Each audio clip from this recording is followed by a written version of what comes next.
One word to describe Caitlin Clark. Amazing. A beast. She is the truth. It's intense. Caitlin Clark is off that shit now. She let it all slide the first year. They was pushing her and all that. She like, you know what? I'm in here. I'm here. I'm here. I'm here. And this is what it's gonna be this year. Caitlin Clark finally stood up for herself.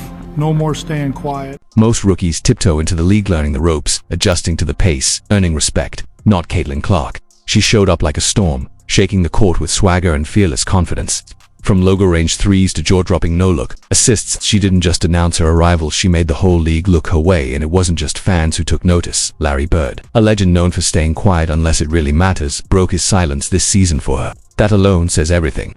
Bird sees something historic happening, and when Larry speaks, basketball listens. Clark isn't just having a strong rookie campaign, she's changing the entire narrative of women's basketball. Her presence has become magnetic. Legends, Hall of Famers, and seasoned analysts are all weighing in. She's not part of the conversation, she's commanding it. This isn't hype, it's a shift, a cultural one. She's not riding a wave, she is the wave. The kind of generational talent who doesn't just play the game but transforms it. Every arena she steps into feels different. Every possession feels like a moment you can't miss. She's not a future star, she is the present, and possibly the best show in all of basketball. Before the numbers piled up, before the records fell, Caitlin Clark did something rare. She made people care. Fans, critics, even Stephen A. Smith, who didn't wait for someone to ask him, he brought her up unprompted. That's not noise. That's legacy in the making. Caitlin Clark isn't just making history, she's rewriting it in real time. Asterisk. I applaud what Caitlin Clark is doing. She's putting the WNBA first. She's saying, yo, we matter first to me. We should matter first to the ladies. Stephen A. Smith isn't exactly known for holding back. He's one of the most unfiltered, sharpest voices in all of sports media. So when he not only defends Caitlin Clark, but celebrates her, it's not about being polite. It's because she's earned it, and not just with her shooting or stat lines, but with something far more meaningful. Her purpose. Caitlin Clark is playing for more than wins. She's showing up with vision. She's using every press conference, every post-game quote, to shift the spotlight where it belongs onto the women's game. And she's not asking for attention. She's commanding it with calm confidence and undeniable impact. This isn't just about her rise. It's about the elevation of an entire league. She's making people rethink what women's basketball is and, more importantly, what it can be. And NBA media is waking up to that. So is the public. Slowly, but surely, the narrative is turning. And then there's Magic Johnson. When a basketball icon like Magic compares you to himself, that's not flattery, it's a passing of the torch. Magic didn't just dazzle with flashy passes and a famous smile. He changed the NBA how it looked, how it felt, how the world viewed it. So when he says Caitlin Clark is doing the same for the WNBA, it's not just praise. It's a endorsement. Clark isn't just becoming a star. She's becoming a symbol for what happens when talent meets intention, and the world finally starts paying attention. I love it because, to your point, they dominated in college, and as you both did. Yes, and then they brought it over to the WNBA, just like we brought it to the NBA. We changed the NBA, they changed the WNBA. Yeah. Just applause from the sidelines, it's validation from the highest level. Magic Johnson, a Hall of Famer who helped define the modern NBA, isn't simply impressed by Caitlin Clark's skill set. He sees echoes of his own legacy in the way she's changing the game. Magic and Larry Bird didn't just play basketball, they reshaped it. And now he sees Clark doing the same for the WNBA. She doesn't just wear the spotlight, she owns it. With every game, she's pulling more fans in, putting more money on the table, and generating the kind of momentum that turns a league into a movement. Her impact goes beyond box scores, it's about cultural shift. So when Magic Johnson compares her influence to what he and Bird sparked in the 1980s, it's not just high praise. It's one generation of game changers recognizing the rise of another. And he's not the only one watching. Coach Mike Krzyzewski, Coach K himself, isn't throwing around compliments either. This is the man behind 5 NCAA titles, 3 Olympic golds, and the development of some of the greatest talents in basketball history: LeBron James, Kobe Bryant, Kevin Durant, and Stephen Curry. Now, he says he'd love to coach Caitlin Clark. That's not routine flattery. That's a titan of the game seeing something special, something worth building a team around, something rare enough to stand out even to someone who's seen it all. When legends like Magic and Coach K stop to acknowledge you unprompted, it's not just about what you're doing now, it's because they see what's coming next. Asterisk. Well, she's terrific, and it'd be easy to build something on her because she's very the best thing she does is pass. She's a magical passer, and she has a great feel for the game. So, I mean, what her coach did, I would have done exactly what she did. Make sure she handles the ball a lot, and she'll make everybody better. The deep threes grab headlines. Her scoring lights up every arena. But for Coach K, it's not just about points, it's about the mind behind the game. What caught his attention wasn't just Caitlin Clark's shooting range, but her control, her ability to slow the game down, read it like a map, and make the perfect play before anyone else sees it. He didn't just call her a good passer, he called her a magical one.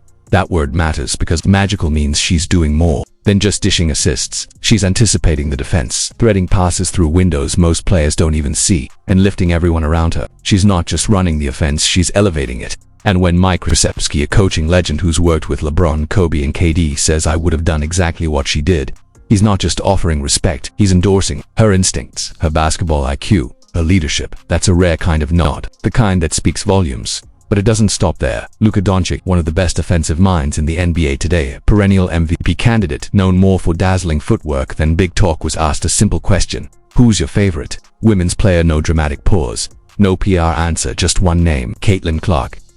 In a world full of viral clips and carefully scripted sounds, that moment and filtered in instant might say the most asterisk. Who's your favorite women's basketball player? Caitlin Clark. Really? No build-up, no dramatic pause. Just one name. Caitlin Clark. That might be the most Luka Doncic's response possible.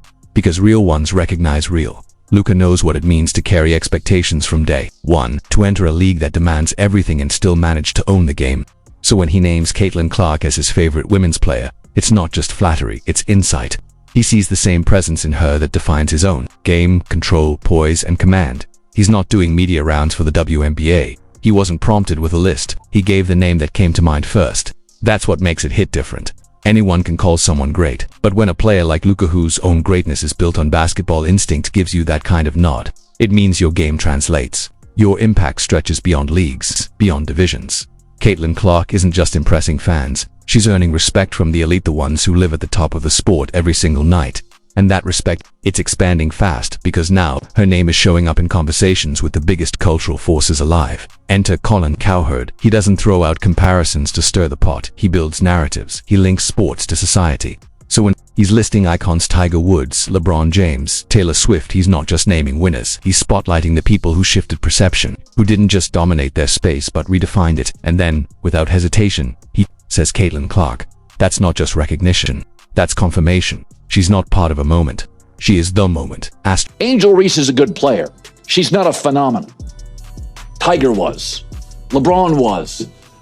Taylor Swift is. It's about recognizing just how rare Caitlin Clark really is. True phenoms don't show up often. They're the ones who shift TV ratings, sell out arenas, break the internet over a midweek game, and put an entire league on the cultural map. That's exactly what Caitlin is doing, not just for the WNBA, but for the game as a whole. She's not waiting for the moment, she is the moment. And she's dragging the spotlight with her every step of the way. So when Colin Cowherd says, "You belong," in the same breath as Tiger Woods and LeBron James, he's not talking about potential, he's talking about presence. She doesn't just have star power, she is the power source. But here's the thing. There's a cost to being the one. The spotlight is blinding. Every pass, every foul, every stare down is dissected. And while Clark plays with undeniable fire, that fearless edge that sets her apart, it comes with a target. And it grows bigger with every game. Michael Thompson, former player and respected voice in the basketball world, recently pointed out something deeper. The pressure isn't just from defenders trying to knock her off her game. Sometimes it comes from the system around her, from expectations, from media noise, and from the weight of representing something bigger than just herself.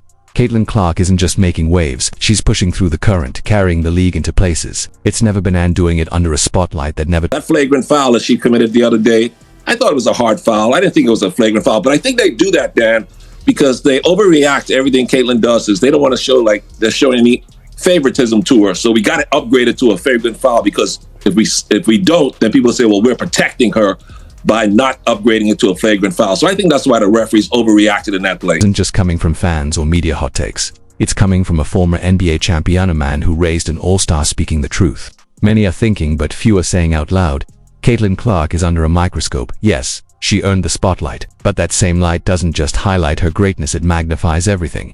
Every reaction, every foul, every word. And here's the uncomfortable truth: in trying not to show bias in her favor, some are going too far the other way. She's being held to a different standard, not just by critics, but by the officials on the floor. The calls, or lack thereof, are starting to reflect something bigger, yet she keeps showing up. No complaints, no excuses, just pressuring performance out like it's part of her pre-game routine, because that's what happens when you're shifting the culture. Not everyone knows how to handle it, but Caitlyn does. She just keeps hooping that, and then there's Jeff Teague. No spin, no filters, no need for media polish. When his name pops up in a conversation, you know you're about to get the realest take in the room.